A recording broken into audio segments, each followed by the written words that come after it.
We are going to learn the basic concept of dynamic balance. We are operating the dynamic balance test bench.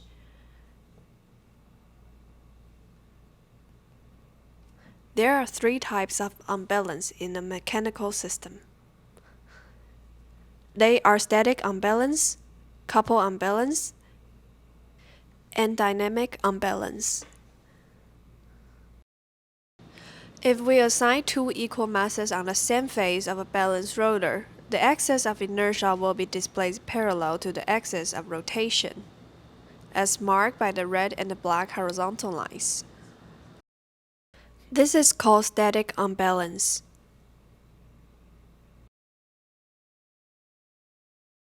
On the other hand, if we assign two equal masses in two different planes that are 180 degrees apart from one another, axis of rotation will pass through the principal mass axis at the rotor's center of gravity, but it is not parallel to principal mass axis. This is called couple unbalance.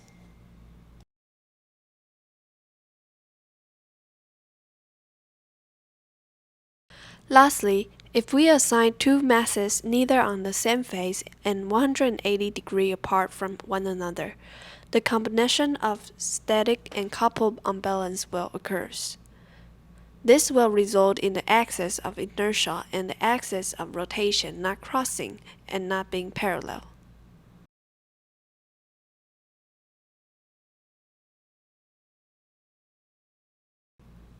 And this is called dynamic unbalance.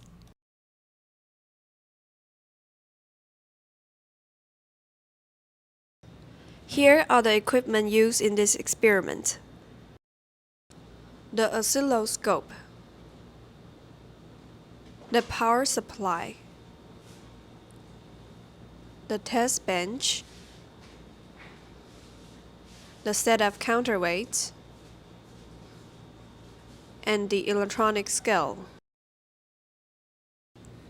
We also install a set of eddy current displacement sensors along the rotation axis so that the relative displacement on the axis can be measured to inform rotation-induced vibration. When the displacement sensor probe comes close to the object, eddy current is generated on the surface of the object.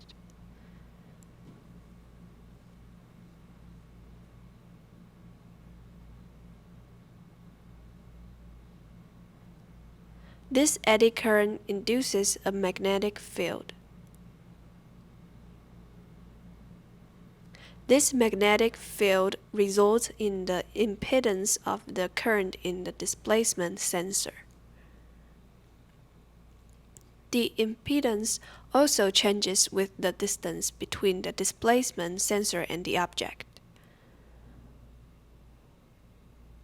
By detecting the impedance change in the displacement sensor, we can get the information of the rotating unbalance. We also applied an infrared sensor to record the time of one revolution on the side of the rotor. Infrared sensor first sent an infrared ray to the shaft, and the smooth surface of the shaft will reflect infrared ray back to the sensor.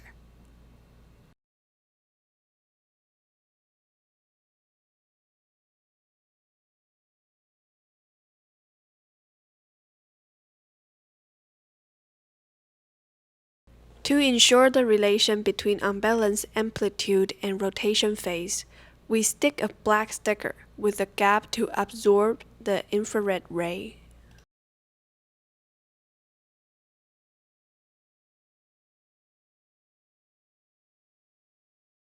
Once the infrared ray comes across the gap, it will be reflected back to the sensor.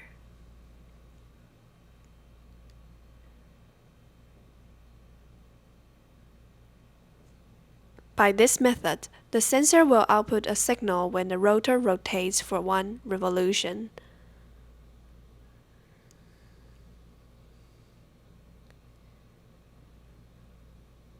Furthermore, we use the output signal of the infrared sensor as the external trigger of the oscilloscope.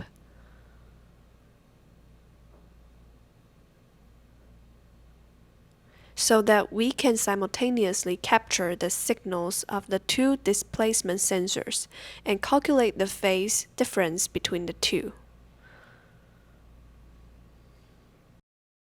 We will connect two displacement sensors to the input of the oscilloscope. Tune the voltage output on the power supply channel 1 to control the rotating frequency. You can see the frequency on the oscilloscope. Record half of the peak-to-peak voltages and phases of signals from the two displacement sensors. Then assign an arbitrary mass on the right-hand side of the rotor. Record the mass weight and the position.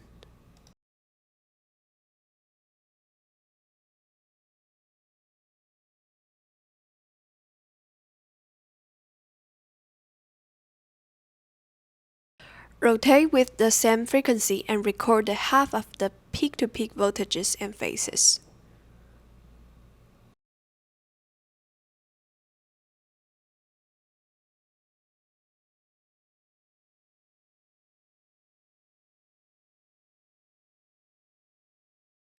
Remove the mass from the right-hand side and repeat the same procedure on the left-hand side.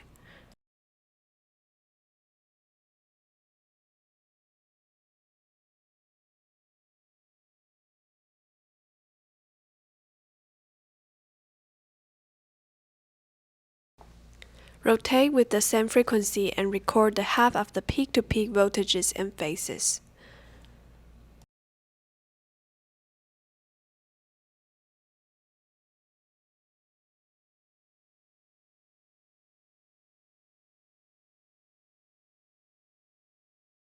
Remove the mass. Fill the result in a LabVIEW calculator.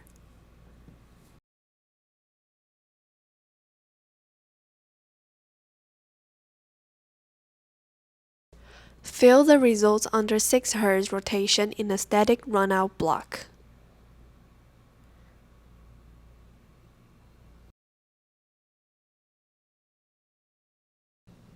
Fill the results under current rotation frequency in the original runout block.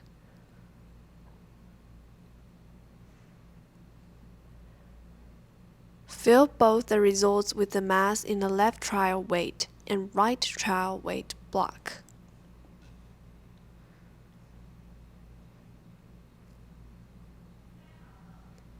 Fill the mass weight and the position where you added the mass in the block.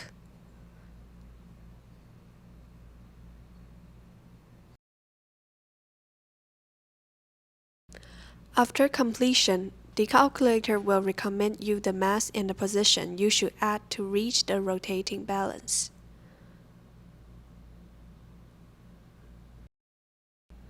Add the recommended mass on the position.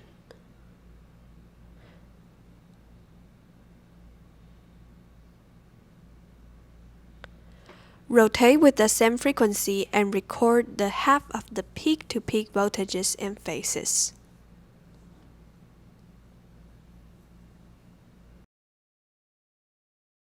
Repeat all the procedure, and the system will be expected to reach the dynamic balance.